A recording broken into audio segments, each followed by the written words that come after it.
Bismillahirrahmanirrahim. Assalamualaikum warahmatullahi wabarakatuh. Menjadi dosen aktif pada masa pandemi bukan suatu hal yang mudah. Dalam proses pembelajaran, mengubah budaya luring menjadi daring adalah suatu tantangan yang cukup menarik. Tidak hanya slogan literasi digital yang digembor-gemborkan kepada peserta didik saja, tetapi tenaga pendidik juga perlu untuk mengembangkan literasi digitalnya. Dalam beberapa menit ke depan, izinkan saya, Dian Pratama, SSIMSC, dosen program studi matematika Universitas Nahdlatul Ulama Purwokerto, akan memaparkan praktik baik yang saya lakukan pada proses pembelajaran dalam rangka pernyataan diri dosen Unjuk Kerja Tridharma Perguruan Tinggi atau PDD UKT-PT.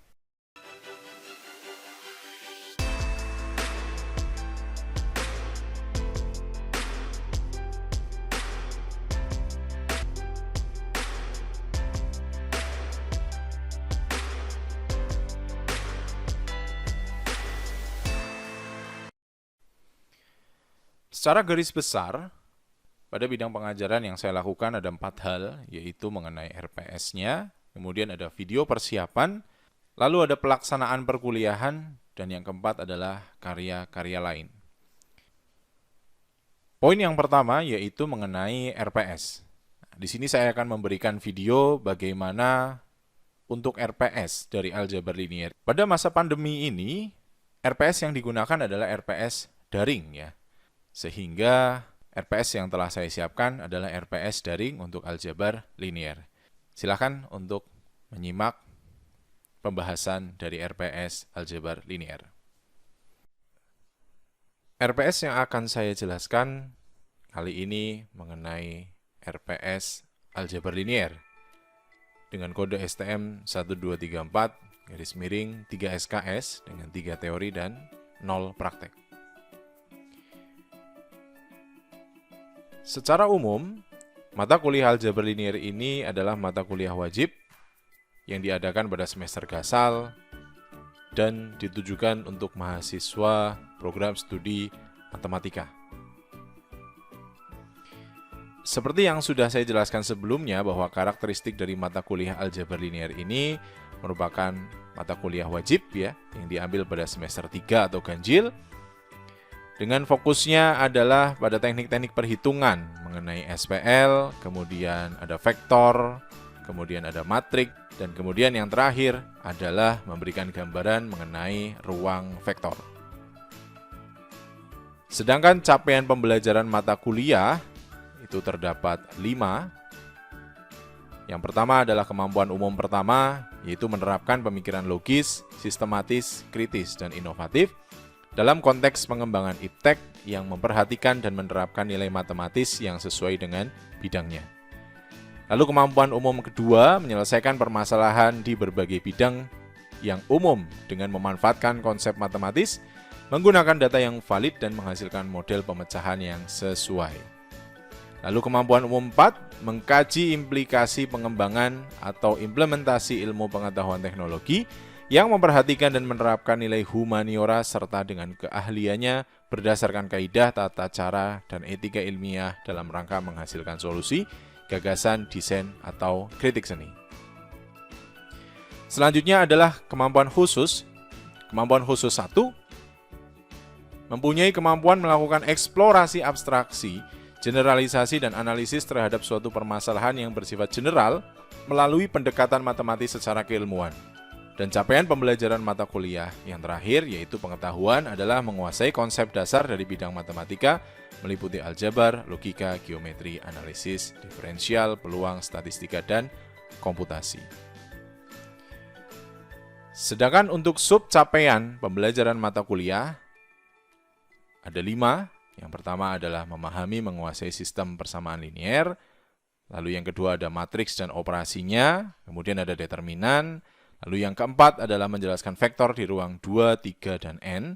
Dan yang kelima adalah memahami dan menjelaskan ruang vektor. Dari sub CPMK tersebut diperoleh beberapa materi pokok. Ada SPL, ada OBE, ada matrik eselon reduksi, eliminasi Gauss-Jordan, sampai yang terakhir adalah vektor eigen. Kemudian selanjutnya adalah metode penilaian kaitan dengan CPMK. Ini adalah tabelnya. Jadi untuk setiap kegiatan terdapat CPMK yang berkaitan ya. Kemudian referensinya yang kita gunakan adalah buku Elementary Linear Algebra with Application yang diterbitkan oleh Wiley dengan Howard, Anton, dan Rores. Dan kemudian ada Elementary Linear Algebra yaitu Matthews. Di sini tahunnya adalah 2005 dan 2009.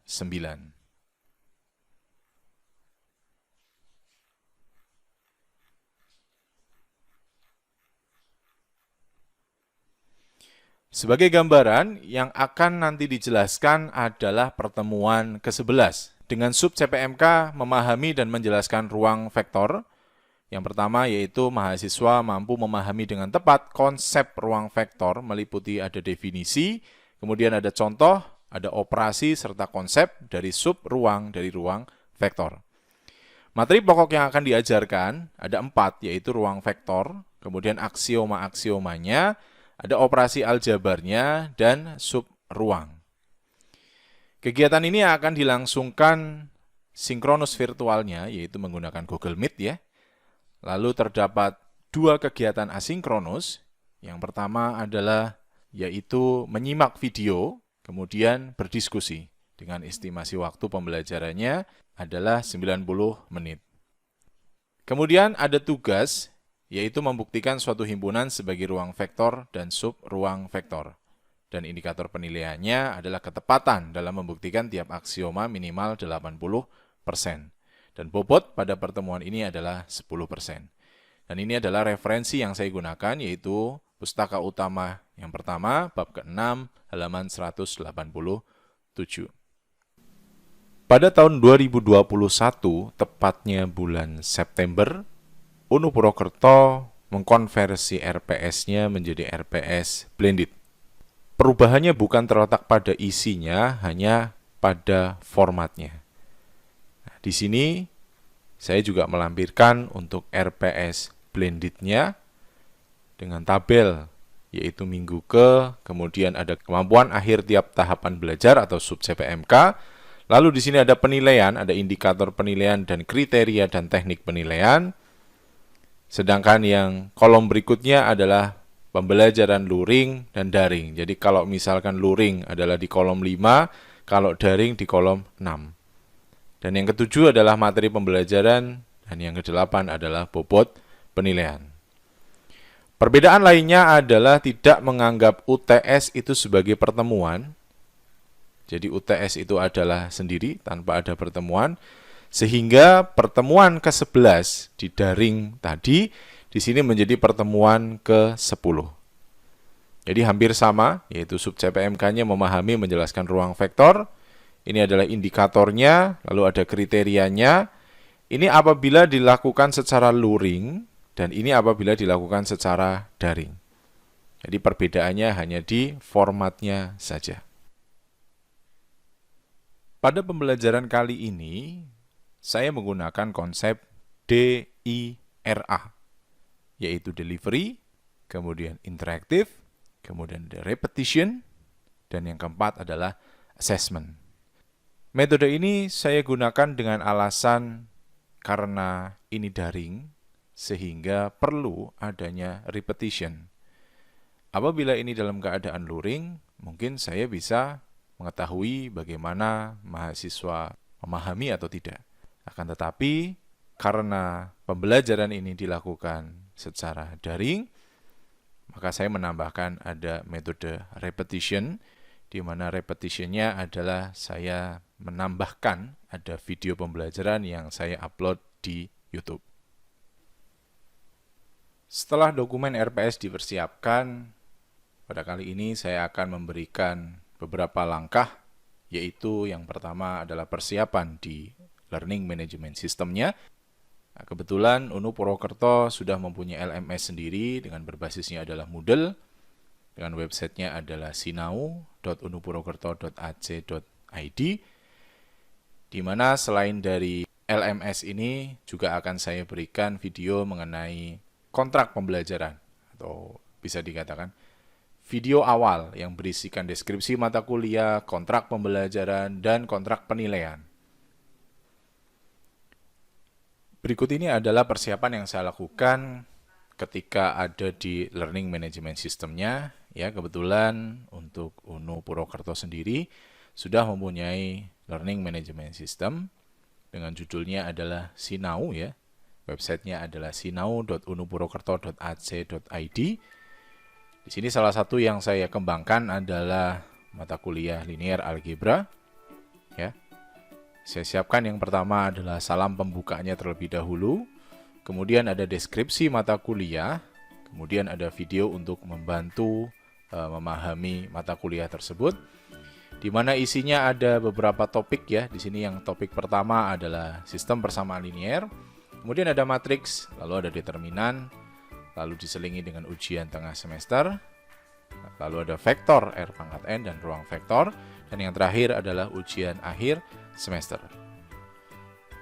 Pada video kali ini saya akan membahas mengenai bab yang akan saya jelaskan, yaitu ruang vektor ya.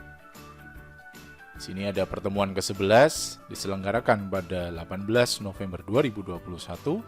Ini ada aktivitasnya, yaitu ada Google Meet, ada video, ada diskusi, dan ada tugas itu sendiri. Kemudian ada capaian pembelajarannya, yaitu mahasiswa mampu memahami dengan tepat konsep ruang vektor meliputi definisi, contoh, dan operasi, serta konsep subruang dari ruang vektor.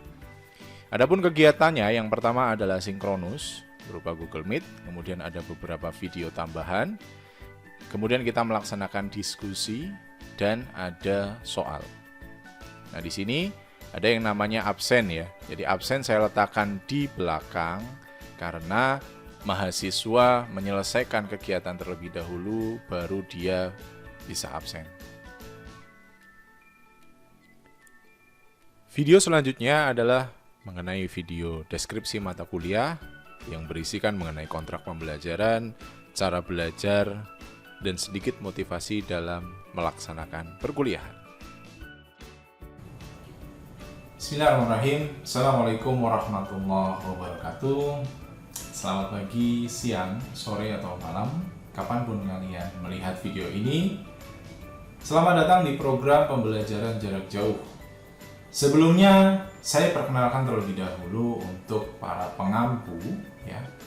Untuk mata kuliah ini yang pertama ada Ibu Asel. Kemudian saya sendiri adalah Dian Pratama, MSc, adalah dosen dari Prodi Matematika Universitas Nahdlatul Ulama Purwokerto, prodinya Matematika. Dan yang ketiga ada Ibu Afifah Hayati, MSc juga. Beliau juga merupakan dosen di Universitas Nahdlatul Ulama Purwokerto, prodinya Matematika. Dan kami bertiga yang nantinya akan memberikan materi, tugas, diskusi, ataupun ujian di mata kuliah aljabar linear ini. Mata kuliah aljabar linear ini merupakan mata kuliah wajib program studi yang diambil pada semester 3 atau ganjil. Di mana isinya adalah kita akan membahas mengenai sistem persamaan linear, lalu ada matriks, ada vektor, dan yang terakhir adalah ruang vektor.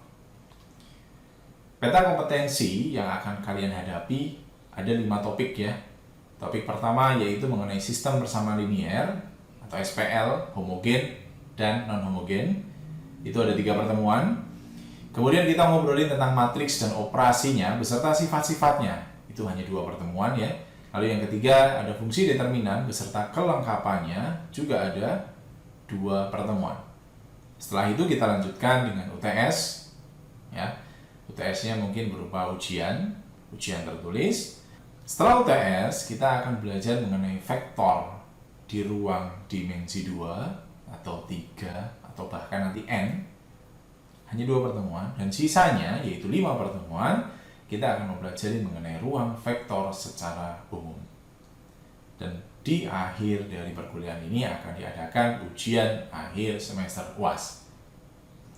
Komponen penilaian yang berlaku pada mata kuliah ini ada 2, yaitu nilai evaluasi belajar (NEB) dan nilai proses belajar.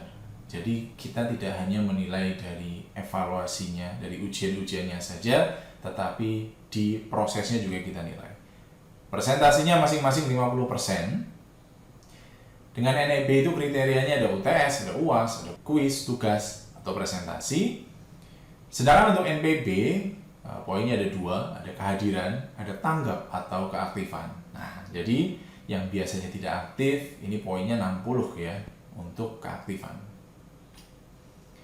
Secara umum, proses perkuliahannya akan dilaksanakan via website, yaitu melalui www.lmsunuprokerto.ac.id dengan username dan password kalian masing-masing. Jadi ketika sudah masuk, lalu kalian ganti passwordnya. Ada dua metode sinkronus dan asinkronus. Sinkronus itu secara langsung, sedangkan asinkronus itu tidak langsung. Metode yang kami gunakan apabila sinkronus yaitu menggunakan dua ya, bisa Zoom, bisa Jmeet. Kalau asinkronus menggunakan 4 hal, ada diskusi, ada video, ada penugasan, dan ada survei. Pesan saya di era pandemi ini adalah keep alive for your future. Jadi tetap hidup ya, tetap sehat, tetap hidup untuk masa depan yang lebih baik. Dan saya harapkan kalian juga para mahasiswa-mahasiswa setelah selesai mengikuti perkuliahan ini, kalian harus mendapatkan sesuatu pemahaman mengenai apa itu aljabar linear secara khusus dan aljabar secara umum. Selamat menempuh perkuliahan. Saya tutup. Assalamualaikum warahmatullahi wabarakatuh. Demikian tadi adalah 2 video yang menggambarkan bagaimana persiapan saya dalam melakukan pembelajaran daring. Di sini mungkin saya akan sedikit mengupas kembali mengenai komponen penilaian yang saya gunakan. Ada 2 hal, yaitu NEB dan NPB, di mana nilai evaluasi belajar dan nilai proses belajarnya saya beri persentase sama, yaitu 50 dan 50. Hal ini disebabkan pada saat pembelajaran daring, kita tidak bisa mengetahui secara pasti bahwa UTS, UAS, kuis, tugas, atau presentasi dari mahasiswa itu dilakukan secara mandiri. Hal itu yang sulit menjadi indikator, sehingga dari kejadian ini saya kemudian berpikir untuk membagi rata nilainya menjadi 50% dan 50%. Yang menjadi PR selanjutnya adalah bagaimana mengukur tanggap atau keaktifan mahasiswa dalam pembelajaran. Nah, kebetulan LMS yang kami gunakan adalah berbasis dengan Moodle. Dan di Moodle terdapat fitur blog yang dapat untuk mengetahui bagaimana tingkat keaktifan mahasiswa tersebut di dalam pembelajaran. Oleh karena itu, saya menggunakan persentase tanggap atau keaktifan itu 60%. Untuk mengetahui bagaimana mengenai tanggap atau keaktifan, saya sudah berikan dalam video berikut ini. Dalam e-learning yang basisnya adalah Moodle, ada suatu blok yang dinamakan sebagai level up, di mana fungsinya adalah untuk membuat suatu perkuliahan itu menjadi gamification, yaitu seperti game. Oleh karena itu, aktif atau tidaknya player, aktif atau tidaknya mahasiswa di sini, itu dapat dilihat dari perolehan bintangnya. Dengan akun dosen ya atau teacher, kita bisa melihat untuk mengetahui bagaimana tingkat keaktifan mahasiswa pada kuliah ini. Nah, ini contohnya. Di sini berarti Anggi Selviani itu level 17 dengan total 26.286.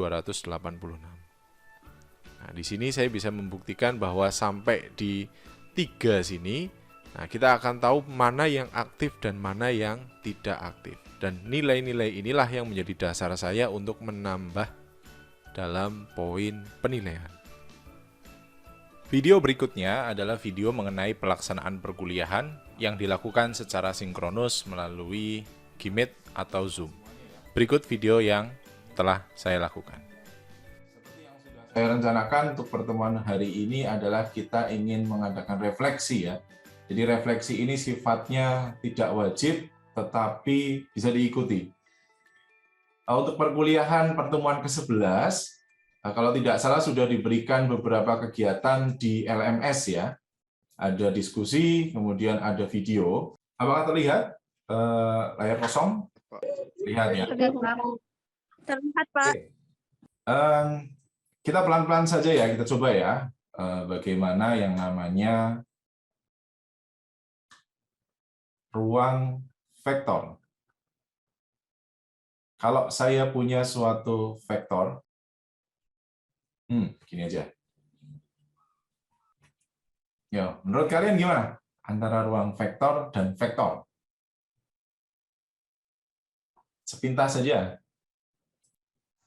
Masih ada yang mau jawab? Coba. Open mic. Izin menjawab. Sama kayaknya, Bang. Sama. Oke, Mas Riono. Sama. Yang lain? Beda, Bapak. Beda. Beda. Beda. Dapat Dea Tiara sama Sabrina ya. Beda. Kira-kira bedanya di mana?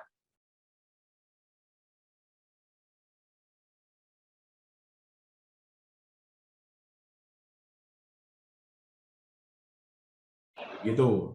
Jadi sembarang vektor kalau ada penjumlahan dan perkalian, sifat ini pasti betul.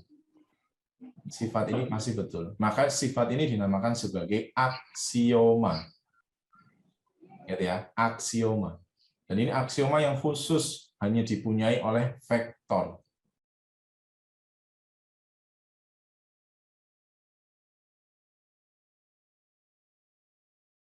Oke, kalau ruang vektor sudah paham ya. Jadi saya ulangi lagi bahwa ruang vektor adalah suatu himpunan yang memenuhi ada 10 aksioma vektor.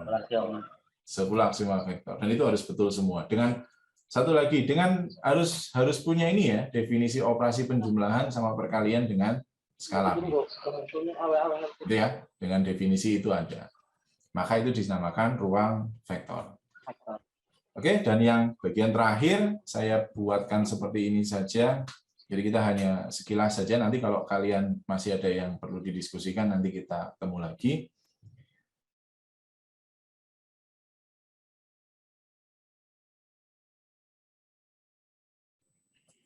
Ada loh bagian kecil di sini. Kalau saya namakan dia S, kalau saya namakan himpunan ini adalah S yang merupakan bagian dari V ya, ini bagian ya, subset dari V. Terus saya cek S dengan operasi yang sama, ada plus, ada perkalian skalar dengan ini sama ya, itu ternyata merupakan ruang vektor juga. Ruang vektor juga ya, bisa tulis juga ya. Jadi ada satu himpunan besar ruang vektor, induknya lah kalau saya bilang ini induknya ruang vektor. Tapi ada bagian kecil saja, nggak usah semuanya. Saya ambil kecil, kok ternyata saya cek sama dengan induknya, yaitu dia ruang vektor. Maka S ini disebut sebagai subruang. Jadi S disebut subruang. Gitu ya, subruang dari V.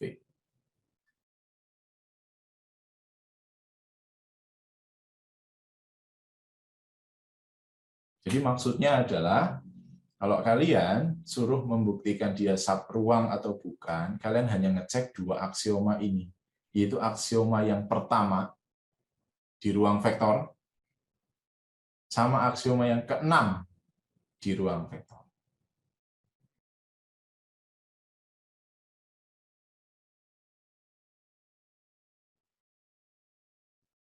Apakah S subruang? Maka yang saya buktikan hanya dua. Caranya gimana? Berarti ambil sembarang A dan B elemen dari S. Lihat, saya ngambilnya sembarang S. Berarti A nanti bentuknya adalah A100. B nanti bentuknya adalah B100. Pertanyaannya kalau saya jumlah, berarti kan ketemunya adalah A1 plus B1, 0 dan 0. Yo, sama kayak S nggak bentuknya? Sama kayak ini nggak? S itu bentuknya gimana sih? S itu bentuknya 3, A1-nya real, 2-nya 0, 3-nya 0. Nah ini real bukan? Iya. Real. Ini 0. Ini? Sama dong. Terus yang kedua, berarti saya punya suatu alfa, saya kalikan dengan A100. Berarti gimana? Alfa A1, 0, 0. Pertanyaan saya sama, ini sama dengan S enggak? Sama. Sama, karena di S itu bentuknya 3, yang di sini real, yang ini 0, ini 0, ini real enggak? Real. Real. Stop. Berarti gimana kalau S yang kayak gini dia? Oh, berarti S adalah sub peluang.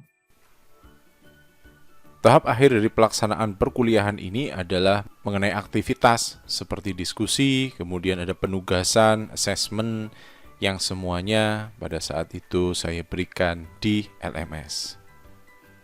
Tahap selanjutnya mengenai bidang pengajaran ini adalah karya lain.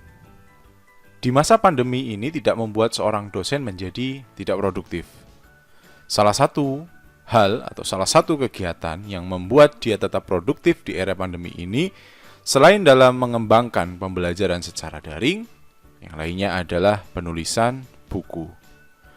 Pada bulan Februari tahun 2021, Syah Kuala University lewat Unsyah Press mengadakan perlombaan penulisan buku ajar yang diselenggarakan secara nasional dengan reward adalah uang pembinaan dan gratis untuk penerbitan bukunya. Dan alhamdulillah saya dengan 2 rekan dosen mengajukan diri untuk ikut dalam perlombaan tersebut. Dan alhamdulillah juga sudah terbit buku kami yang berjudul Matematika Dasar untuk Perguruan Tinggi. Hal ini menjadi program inisiasi bagi kami para dosen muda, khususnya untuk tetap mempunyai suatu karya dimulai dari hal yang sederhana, yaitu buku-buku ajar, yang nantinya bisa berkembang ke dalam suatu karya-karya lain. Dan tidak menutup kemungkinan pula ada pengembangan karya lain seperti saat ini. Insya Allah ada 2 draft buku ajar yang akan siap untuk diterbitkan. Demikian video mengenai pernyataan diri dosen unjuk kerja Tridharma Perguruan Tinggi. Semoga hal ini dapat memotivasi khususnya buat saya sendiri dan umumnya untuk dosen-dosen yang lain agar tetap berkreatif, berkreasi dalam hal pembelajaran. Salam sehat. Wassalamualaikum warahmatullahi wabarakatuh. Terima kasih.